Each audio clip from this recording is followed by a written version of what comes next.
이 시간은 우리가 성경 말씀 역대상 12장 1절서부터 15절의 말씀을 보시도록 하시겠습니다. 제 성경 페이지로는 629페이지입니다. 이 말씀을 12장 1절서부터 15절까지 저와 우리 사랑하는 성도님들 함께 읽어가시도록 하시겠습니다. 12장 1절서부터 다같이 시작. 다윗이 기스의 아들 사울로 말미암아 시글락에 숨어 있을 때 그에게 와서 싸움을 도운 용사 중에 든 자가 있었으니 그들은 활을 가지며 좌우 손을 놀려 물매도 던지며 화살도 쏘는 자요 베냐민 지파 사울의 동족인데 그 이름은 이러하니라. 그 우두머리는 아히에셀이요 다음은 요아스이니 기브아 사람 스마야의 두 아들들이요 또 아스마이 아들 여시엘과 벨렉과 또 브리가와 아나돗 사람 예후와 기브온 사람 곧 30명 중에 용사요 30명의 우두머리가 된 이스마야이며 또 예레미야와 야시엘과 요하난과 그라데 사람 요사박과 엘루세와 여라목과 브라야와 하르 사람 스바데아와 고라 사람들 엘가나와 이시야와 아스알렌과 요에셀과 요소부암이며 그돌 사람 여로암의 아들 요엘라사와 스바데아더라. 갓사람 중에서 광야에 있는 요새 이르러 다윗에게 돌아온 자가 있었으니 다 용사여 싸움에 익숙하여 방패와 창을 능히 쓰는 자라. 그의 얼굴은 사자 같고 빠르기는 산의 사슴 같으니 그 우두머리는 에셀이요 둘째는 오바댜요 셋째는 엘리압이요 넷째는 미스만나요 다섯째는 예레미야요 여섯째는 아떼요 일곱째는 엘리엘이요 여덟째는 요하난이요 아홉째는 엘사밧이요 열째는 예레미야요 열한째는 이 가짜손이 군대 지휘관이 되어 그 작은 자는 백부장이요 그 큰 자는 천부장이더니 정월에 요단강 물이 모든 언덕에 넘칠 때 이 무리가 강들을 건너서 골짜기에 있는 모든 자에게 동서로 도망하게 하였더라. 아멘.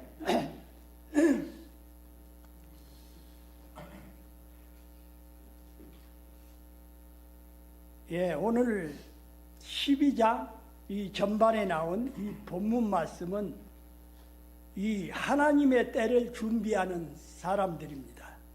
한마디로 말하자면 다윗 왕의 때를 이제 시작하는 단계로 들어가고 있습니다.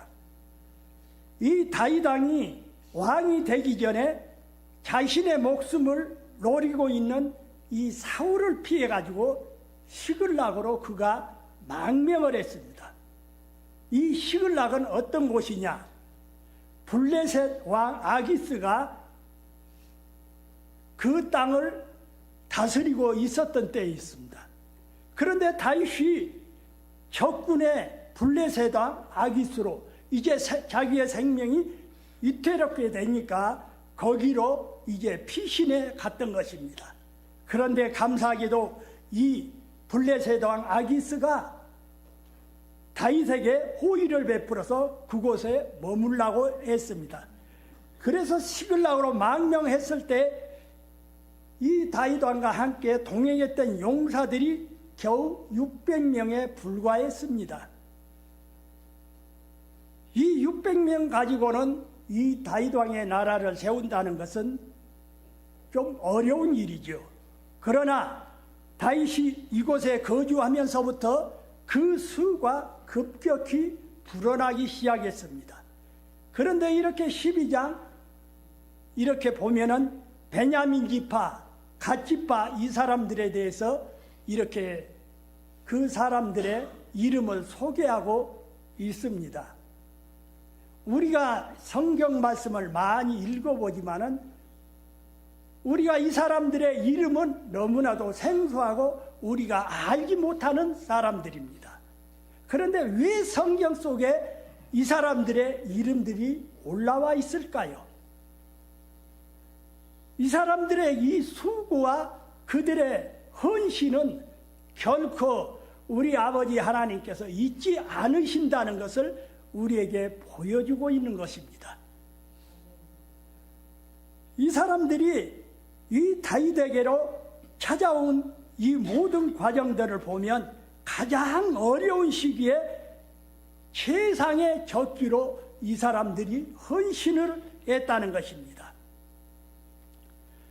이 가드로 피신을 냈던 이때 당시 함께 있던 이 사람들이 이제 다윗과 함께 힘을 합쳐서 이제 앞으로 세워질 다윗 왕국을 위해서 함께 수고했던 사람들입니다.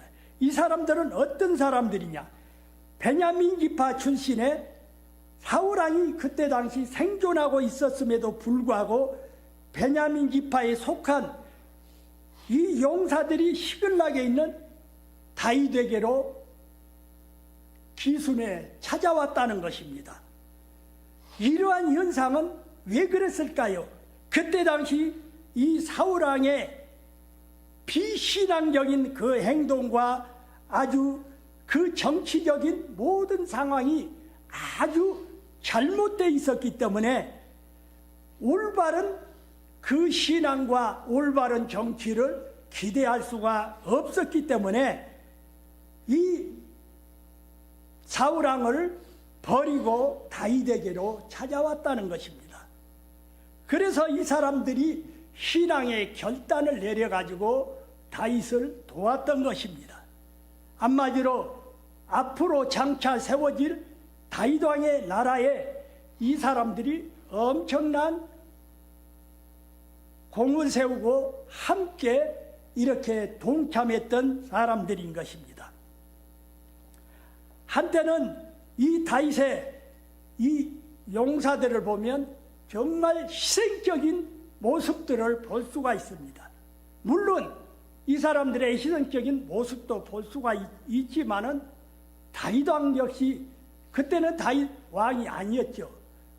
다윗의 가장 이제 위에 있는 지휘자로서의 이 부하들을 끔찍히 사랑했습니다.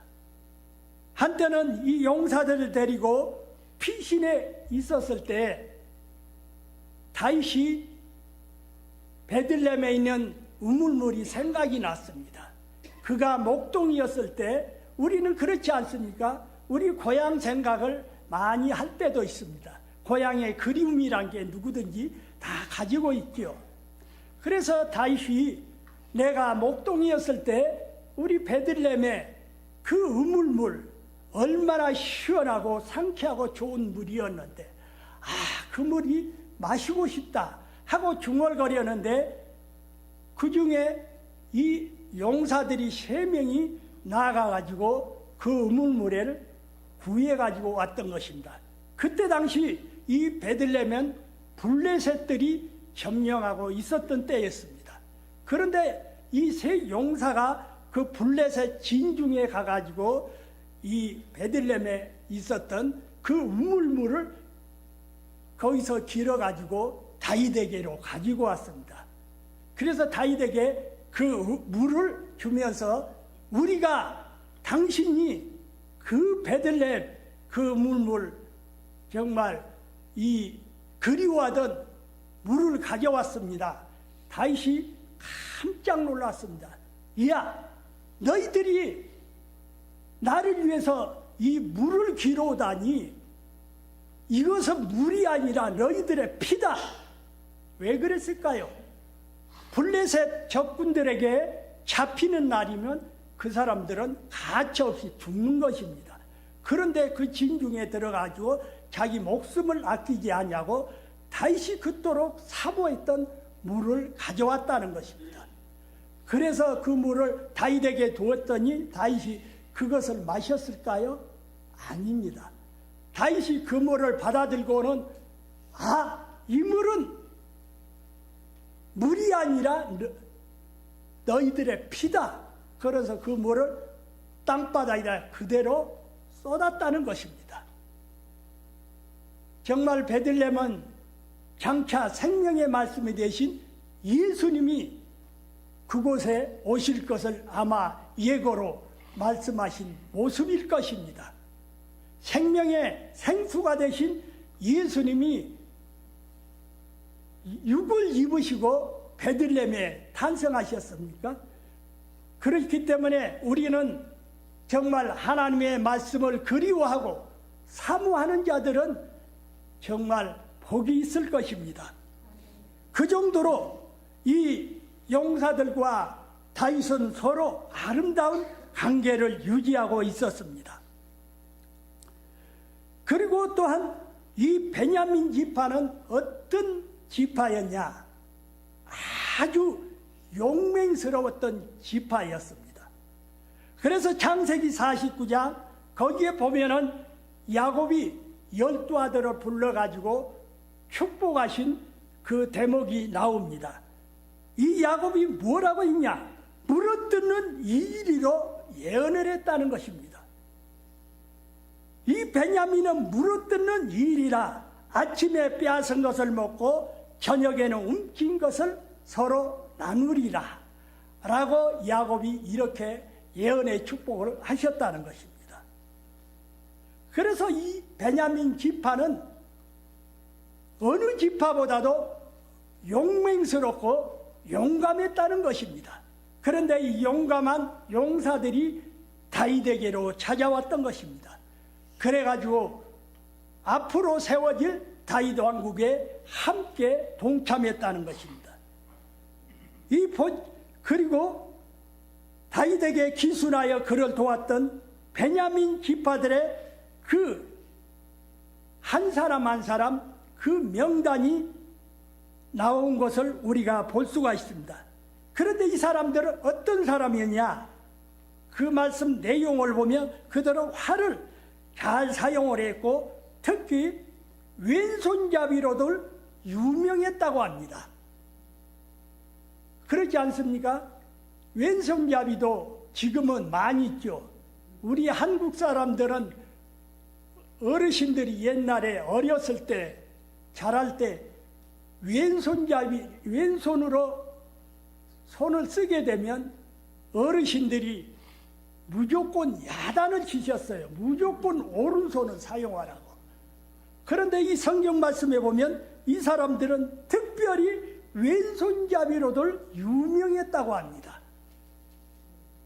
그래서 아마 성경 말씀에 왜 왼손잡이로 유명한 걸 소개했는가? 이 말씀이 굉장한 의미심장한 말씀으로 보여지고 있습니다. 우리 웬이 목사님도 보시니까 왼손잡이더만요. 그런데 우리 아들 중에도 둘째 아들이 왼손잡이요.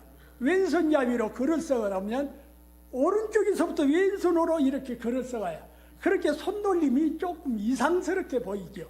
우리는 왼쪽에서부터 오른쪽으로 가는데 그것도 참 어떻게 보면 글자가 엉망일, 말할 삐뚤빼뚤할 것 같아도 그 글씨를 쓰는 거 보면 아주 반듯하게 잘 쓰여지는 걸 볼 수가 있었습니다. 그것은 무엇이냐? 그만큼 정확도가 있다는 것입니다. 이렇게 왼손잡이로 그들이 용사였지만은 이렇게 유명했다는 것은 얼마만큼 이들의 모든 싸움에 능했다는 것을 볼 수가 있습니다. 기브온과 고라와 그리고 이 용사들이 또 다윗에게로 돌아왔던 것을 볼 수가 있습니다. 다윗의 용사들의 이렇게 구체적으로 그들의 이름과 행적들이 기록된 것은 그들이 장차 다윗을 이스라엘 왕으로 만들어가는데 아주 지대한 역할들을 했기 때문인 것입니다. 그래서 여기에 보면은 큰 용사 엘라이다, 그리고 이 큰 용사 엘라이다는 이 활과 방패를 잡은 자 중에 많은 부하들을 거느렸다고 했습니다. 그래서 한마디로 용사의 대장이나 마찬가지죠. 이 용사들이 많이 나온 이 지파가 특별히 다윗에게로 많이 왔던 그 숫자가 이 바로 베냐민 지파라는 것입니다. 그때 당시로 해서는 베냐민 지파. 그러면 사울왕은 어느 지파였냐? 베냐민 지파 사람 왕이었습니다. 그런데도 불구하고 다윗에게로 왔다는 것입니다. 그것은 이 용사들은 장차 하나님의 뜻이 어디 있는가 그것을 보고 찾아왔다는 것입니다. 그렇기 때문에 우리가 이들의 신앙을 다시 한번 우리가 돌이켜 볼 수가 있다는 것입니다. 두 번째 이렇게 또 소개하고 있는 것은 갓사람 중에서 또 기순한 용사들을 소개하고 있습니다. 이 다윗을 지지하고 추종하며 다른 이 갓자손 중에서도 이렇게 일부가 다윗에게로 찾아왔던 것입니다. 갓자손들이 살고 있었던 지방은 요단 동편 땅이었습니다. 이 요단 동편에 이 땅은 길르앗으로 이 토지가 아주 비옥하고 이 숲이 많았다고 합니다. 그렇기 때문에 그들은 이 목축하기에 가장 비옥하고 좋은 땅에서 이렇게 살았던 그 지파들이었습니다. 그런데 그 아름다운 곳을 버리고 그 갓의 용사들은 정말 황무지 같은 어려운 환경 속에 있는 이 다윗을 돕기 위해서 그곳까지 일부러 찾아왔다는 것입니다. 여러분들 신앙생활이라는 것은 정말 아름다운 곳에서 우리가 평안을 누리고 신앙생활을 하는 것이 좋을까요? 우리가 여러 가지 어려움들이 있지만은 하나님의 뜻이 어디에 있는가, 하나님이 기뻐하시는 일이 무엇인가 우리가 생각해 볼 수 있다는 것입니다. 그래서 그들은 이 고향을 등지고 메마른 이곳을 찾아와 이들이 선택을 했다는 것입니다. 다윗을 찾아왔던 갓지파 사람들은 많은 숫자가 아닙니다. 비록 11명이었으나 그들은 싸움에 아주 익숙하고 힘이 아주 뛰어났다고 했습니다. 그래서 이 사람들은 비록 적은 숫자였지만 너무나도 용맹하고 힘들이 뛰어났기 때문에 이들이 어떤 사람들이냐면 사자와 같이 용감하고 사슴처럼 빠른 아주 전사자들이었다고 합니다. 얼마나 발들이 빨랐던지 이 지파에서 군대 장관도 나왔다고 합니다. 그래서 군대 장관이라고 하면 군 지휘관 최고 지휘관이지요. 이 사람들이 정말 다윗과 함께 했던 사람들이었던 것입니다. 그리고 그 위에 길르앗에 거한 자들, 아모리 왕 시온과 바산왕 그 왕 시대 때 그 길르앗 땅에 있었던 그 지역 사람들도 일부 사람들이 다윗에게로 찾아왔던 것입니다. 이 다윗에게 돌아온 갓지파의 용사들은 행군할 때도 가장 앞서서 행군을 하고 절대로 전쟁 중에도 뒤로 물러서지 않고 그들의 빠른 걸음을 이용하여 많은 적들을 용감하게 물리쳤던 것입니다. 그들은 사슴같이 워낙 빨라기 때문에 이 적군들이 감히 도망치지 못하고 이 사람들에게 패배를 당했던 것을 볼 수가 있었습니다. 그렇기 때문에 갓 사람들은 동서를 향하여 비길 데 없이 맹렬한 동작으로 이 적군들을 추적해 끝까지 싸워가지고 결코 이루지 못할 일이 없었다는 것입니다. 그래서 한마디로 이 사람들은 싸웠다면 백전백승할 정도로 그들이 용맹했다는 것입니다. 얼마만큼 용맹을 했냐면 그 당시 그때 요단강물이 흘러 넘쳤습니다. 그러니까 아마 쉽게 말하자면 우기철이었던 것 같습니다. 이 요단강물이 차고 넘치면 강물을 건너기가 어렵습니다. 그런데 이 범람한 이 요단강을 건너가지고 요단강 편에 저편에 있던 그 지역에 있는 그 원수들을 그곳까지 쫓아가서 그 지역에 있는 적군들을 물리치고 그 지역에 살고 있는 그 모든 적군들의 그 사람들을 다 쫓아내버렸다는 것입니다. 한마디로 자기들의 영토로 만들어버렸다는 것입니다. 그렇기 때문에 이 다윗의 왕국 건설에 이 사람들이 굉장한 보탬이 되었다는 것입니다. 이 용감했던 갓 용사들에 대해서 우리가 너무나도 잘 알고 있죠. 우리가 한 가지 또 기억할 수 있는 것은 여호수아 시대 때도 요단강물이 넘쳤습니다. 여호수아가 이 가나안 정복을 위해서 요단강을 건너야만 했습니다. 그때 강물이 차고 넘쳤는데 여호수아가 법궤를 맨 제사장들을 늘 항상 행진할 때는 앞세워 보냈습니다. 그래서 법궤를 맨 제사장들이 요단강물을 첫 발을 딛자마자 그 넘쳐났던 요단강물이 쫙 갈라졌습니다. 그래가지고 그 넘쳤던 강물이 그냥 스탑을 했다는 것입니다. 그래서 그 요단강을 그 이스라엘 백성들이 건넜던 것을 여호수아서에서 우리는 볼 수가 있습니다. 그러나 이 가짜 손들은 그때 당시 요단강물이 말랐을까요? 그 아닙니다. 가짜 손들은 넘치는 강을 그냥 건넜다는 것입니다. 그냥 건너가가지고 그 건너편에 있는 적군들을 다 물리치고 그 지방을 점령하고 있던 그 지역 주민들을 완전히 다 몰아내고 한마디로 자기의 땅으로 완전히 이제 다윗 왕국을 건설해가는 기초적인 역할을 이루어갔다는 것입니다. 사랑하는 성도 여러분, 우리는 이 말씀 속에서 우리가 기억할 수 있는 것은 정말 우리 사랑하는 성도님들이 우리가 정말 하나하나 모든 것 누가 기억하지 않고 알아주지 않아도 우리 아버지 하나님께서는 우리 한 사람 한 사람 그 모든 것을 다 알고 계신다는 것입니다. 정말 제가 감사한 것은 우리 HD 은혜교회가 지금까지 이렇게 하나님의 은혜로 이렇게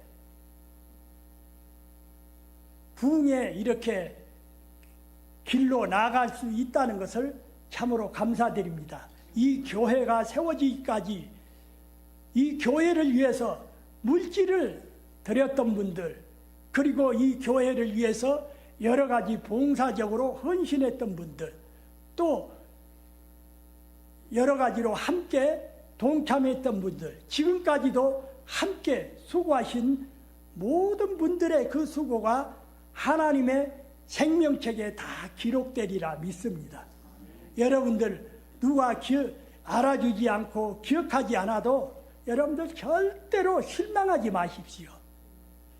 오히려 감사함으로 열심히 충성되이 수고하시면 우리 아버지 하나님께서는 결코 잊지 않으신다는 것을 꼭 기억하시면서 정말 이 교회에 있어서 정말 가장 필요한 존재로서 함께 수고하시는 우리 모든 성도님이 되시기를 주의 이름으로 축원드립니다. 예, 기도드리겠습니다.